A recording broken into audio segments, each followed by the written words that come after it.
Hi guys, welcome back to Movies with Moya, and today I'll be reviewing The Devil All the Time. Now this is the first movie in our October movie marathon, so if you want to keep up to date, please remember to subscribe and turn on those post notifications so you're notified anytime I release a new video.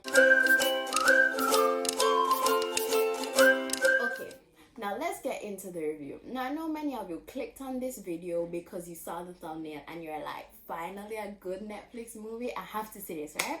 So let me tell you why I said finally a good Netflix movie. Now Netflix has been kind of recycling plots of lately. It's usually the same cringy, either some high school drama or some falling in love kind of thing, and it gets a little bit sappy, or it's just an action movie, you know, nothing really major, nothing that has you like saying, wow, like this was a good movie. And that's why The Devil All the Time is getting all the rage right now, because this was a good movie. Like, it was a great movie, and I'm going to have to give it a 9 out of 10. Now, before I break it down for you, I want to tell you a little bit more about the movie. So the movie stars Robert Pattinson and Tom Holland, right? And what happens in the movie is that it's set in post-World War II kind of era. You know, that era where it was kind of lawless, but not exactly so, because you had whole family ties. So it's set in a little community in the rural US, right?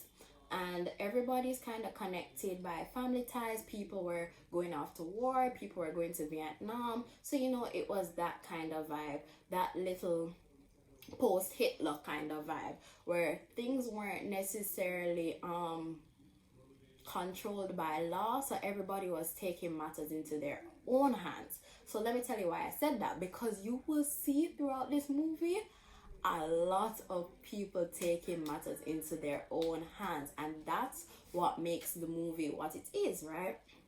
So it's set in post-World War II, right? And the guy's father, Tom Holland, he's the main star. His father dies shortly after his mother as well, and he's left alone, and as an orphan he grows up and he goes back to live with his grandmother, and he has a so-called sister, and you know, things happen.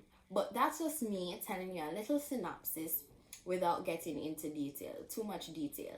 I'm going to tell you more about the plot and like the meaning behind the plot when I break it down for you, so just stay tuned for that. Okay, so first things first, I want us to look at the symbolism and meaning of the movie, because I think that's the most important and actually the most interesting part of the movie. So with a name like The Devil All the Time, I originally thought this might have been like a thriller kind of scary movie thing, but it wasn't. It was actually about the church. And you know how I said before that it was kind of a lawless kind of era? I forgot to mention that the church had a whole lot of power during this time, and you could see it in the movie, where you could see how they literally embodied the phrase, the church being the opium of the masses, because these people in this little community were poor. They were poor, they couldn't afford much, and all they really had for them to give them hope was religion. And you can see where the pastors kind of brainwashed them and manipulated them using the church and the power of the church.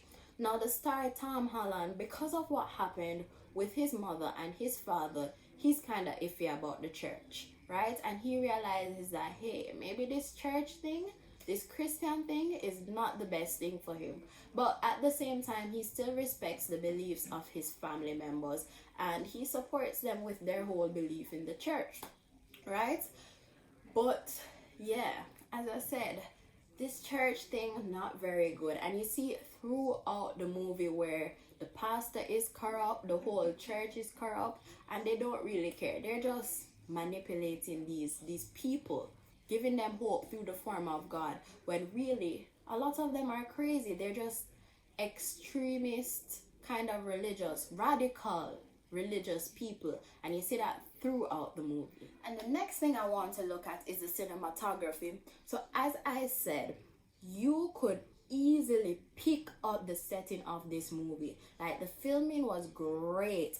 and the location was just absolutely beautiful. Because the thing is, when I watched this movie, I felt like I was living in that era, to how the cinematography was just golden. Like, I really did feel like I was there, just watching all these families falling apart, this mess happen, and I was just engrossed into it, because everything just seemed so true to life, so true to that time. The people they had, the voices, everything was so good. And that takes me into the next thing, the acting.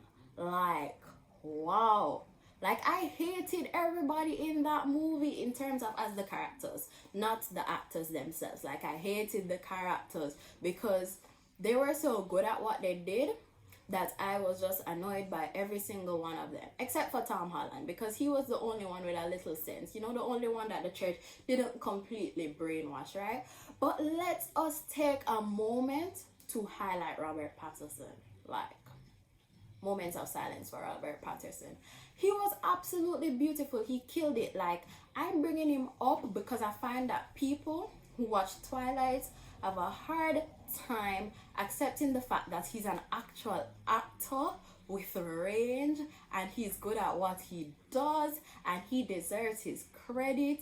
Like, he was so good. The way he actually played the pastor, you know, right? Strange, you know, coming from a vampire to a pastor. Mind you, you know, I know that he has done other stuff in the past, but like, can we just appreciate him? Like, if you've watched this movie and you see how he acted as the pastor, brother, like, he was really good. His accent was on point. His whole manipulative kind of, you know, crazy religious side came out. His whole arrogance came out. His whole predatory vibe. Yeah, I don't want to spoil it for you, yeah, but he's a predator. His whole predatory vibe comes out, and I have to give him props for that. Also, I have to give Tom Holland props. You know, he was really good. I like seeing him in serious roles. He really did the role justice.